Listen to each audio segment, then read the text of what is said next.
देखा कि बूढ़ा आदमी बूढ़ा हो गया, जवान बेटी सर पे है, तो बड़ा फिक्रमंद रहने लगा। मजदूर आदमी था, वो बाजार जाता था, मजदूरी करके कुछ पैसा लाता था, चूल्हा जलता था। लोग आते थे बाजार में, मजदूर को खरीदते थे, मजदूर लेकर के अपने अपने घर में जाते थे। उसको मंडी कहते। आज भी दिल्ली जाइए, बड़े बड़े शहरों में मंडी में लोग जाते हैं, जहां मजदूर मिस्त्री लोग खड़े रहते हैं और मकान वाले जरूरतमंद लोग आते हैं, मजदूर को मजदूरी करके वो अपने घर लेकर जाते हैं, उजरत पर उससे मजदूरी रखते हैं। शाम तक काम किया, पैसा दिया, फिर अपना डेरा चला गया। तो ये बूढ़े मियाँ जब ज्यादा बूढ़े हो गए तो अब मंडी पर जाके खड़े होते थे, कोई पूछता ही नहीं था। बोले बूढ़ा ये कौन काम करेगा, ये खांसते खांसते आधा घंटा निकाल देगा। बुढ़वा को लेगा कोई? अरे बुढ़वा को कोई मजदूर लेगा? बोलिए ना, वो लेगा। हमारे इलाके में एक वो बेचारे अभी भी हैं, बूढ़े हो गए, 90 साल उम्र हो गई, उसका नाम है छित्तन मियाँ। अच्छा, उसको कोई जल्दी मजदूरी नहीं लेता था जवानी में। जवानी में कोई मजदूरी में नहीं रखता था उसको, काहे नहीं रखता था? 11 प्लेट भात खाता था। बाप आदमी कहे भैया मजदूरी ज्यादा तो खाना खा लीजिए।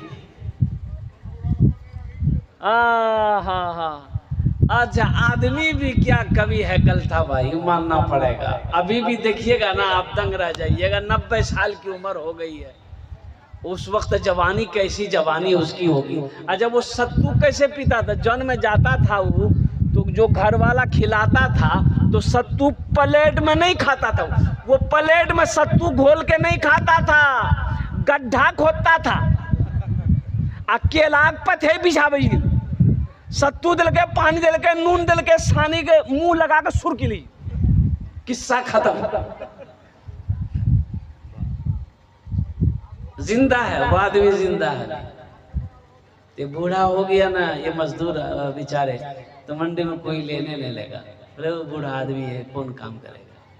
शाम हो घर आ जाए तो बीवी कहने लगी कि केवली कुछ अल्लाह चौर अल्लाह, तो कुर्बान जाओ। ये बूढ़े ने कहा कि मेरी प्यारी बीवी मैं क्या बताऊं, लोग तो आते हैं जवानों को लेकर चले जाते हैं, मैं ठहरा बूढ़ा आदमी, मुझे कोई पूछता ही नहीं है। कुर्बान जाओ मुसलमानों, अपने ज़हन को हाजिर करो।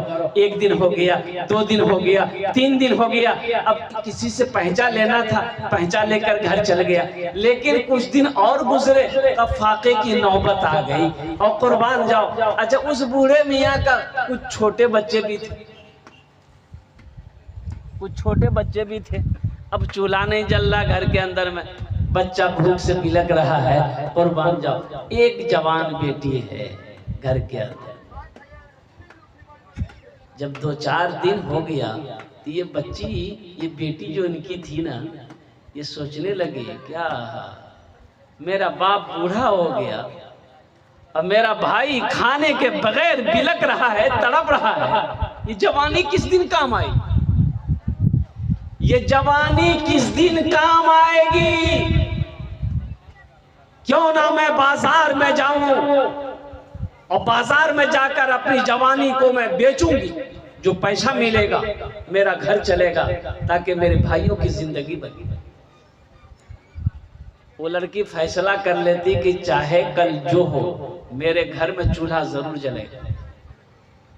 सुबह उठी, नमाज़े फजर पढ़ी, अब पढ़ने के बाद बन सवर कर तैयार हुई, अपनी माँ से इजाज़त ली, बहाना बनाई कि मुझे फला सहेली के पास जाना है और 2-3 घंटे में हम वापस आ जाएंगे। माँ ने इजाज़त दे दी और कुर्बान जाओ, वो लड़की घर से निकलती है, बाजार के चौराहे पे जाके खड़ी हो जाती है कि कोई ना कोई लड़का आएगा, मेरे हुस्न को देखेगा, मेरी जवानी को देखेगा, मेरे हाथ को पकड़ेगा, गुनाहों की दावत देगा, तो इसके उजरत में मैं उससे पैसा लूंगी और कुर्बान जाओ, गुनाह ही ना होगा, अल्लाह सजा ही ना देगा, मैं आखिरत के अजाब से मैं अब मैं उठा लूंगी, कम से कम मेरा चूल्हा तो जल जाएगा, मेरा छोटे भाई का पेट तो भर जाएगा। ये लड़की सुबह से लेकर शाम तक बाजार के चौराहे पे खड़ी रही, लेकिन किसी लड़के ने नजर उठाकर ना देखी। शाम हो गई, दिन डूबने लगा, दिन डूबने पर था। ये लड़की आखिर मजबूर होकर, परेशान होकर अपने घर के अंदर में दाखिल होती है तो माँ चीख पड़ती है, मेरे बेटी सुबह की निकली अभी आई है, कहाँ चली गई थी? कुर्बान जाओ, बाप भी पूछता बेटी कहाँ चली गई? ये लड़की आंसू नहीं रोक पाई, कहने लगी कि अम्मी मैं तो गई थी अपने जिस्म का सौदा करने ताकि मेरे घर का चूल्हा जल जाए, लेकिन अफसोस का मकाम है कि सुबह से लेकर शाम तक मैं चौराहे पे खड़ी रही, किसी नौजवान ने मेरी तरफ निगाह उठाकर नहीं देखा, किसी नौजवान ने मेरी तरफ निगाह उठाकर नहीं देखा। तो बाप की आंखों में आंसू आ गए। बाप कहता है कि बेटी तुम्हें कोई गलत निगाह से कैसे देख सकता है, बेटी तुम्हें कोई गलत निगाह से कैसे देख सकता है? तेरे बाप ने आज तक किसी गैर महरम औरत को गलत निगाह से नहीं देखा है, तो मेरी बेटी को कोई दुनिया वाला गलत निगाह से कैसे देख सकता है? ये बदला है।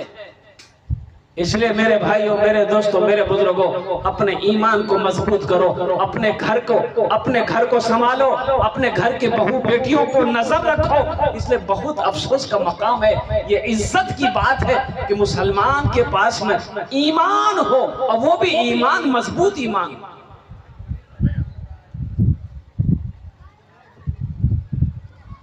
आज आए दिन अखबारों में, आज आए दिन न्यूज में, सोशल मीडिया पर देखते होंगे कि फला लड़की फला के साथ भाग गई, फला की लड़की फला के साथ भाग गई, फला के लड़के फला के साथ भाग गई। ये हमारी लापरवाही की वजह है और ये ईमान कमजोर होने की वजह। इंशाअल्लाह ईमान को मजबूत करेंगे। कितने लोग करेंगे? हाथ उठाइए। इंशाअल्लाह अल्हम्दुलिल्लाह अपने ईमान को मजबूत करना है। कैसे मजबूत करना है? गोश्त खा के ईमान को मजबूत कैसे करना है, ईमान को मजबूत कैसे बनाना है? सिर्फ मैंने पहले ही कहा था, सिर्फ नाम का मुसलमान ना बनो, अल्हम्दुलिल्लाह काम के मुसलमान बनो। बंदूक है, गोली है ये नहीं, मुसलमान है, ईमान है ये नहीं। अभी फिलिस्तीन में लड़ाई हो रही, जंगे हो रही है, भाई सुना है कि नहीं सुना?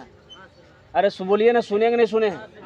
फिलिस्तीन में जंगे हो रही है और मस्जिद अक्सा, सुब्हानल्लज़ी असरा बिअब्दिही लैलन मिनल मस्जिदिल हराम इलल मस्जिदिल अक्सा। और कुर्बान जाओ, अल्लाहु अकबर कबीरा। वो फिलिस्तीन वालों की जमीन है, वो जो यहूदी जो जंगे लड़ रहा है, वो जमीन जो है ना, वो दरअसल जमीन फिलिस्तीनियों की जमीन है, वो यहूदियों की जमीन नहीं है। इस्राइल का कोई नामो निशान नहीं था, इस्राइल का कोई वजूद नहीं था। वो इस्राइल तो, वो यहूदी तो भाग कर आया था फिलिस्तीनों के पास में कि थोड़ी सी हमको रहने के लिए जगह दे दीजिए।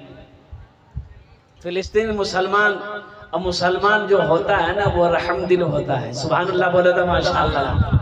मुसलमान रहमदिल होता है। मुसलमान अगर खाने के लिए बैठ गया है, अगर उसके पास में कोई सवाल कर देगा कि भूख लगी है, खाना मुझे चाहिए, तो मुसलमान खाना नहीं खाएगा।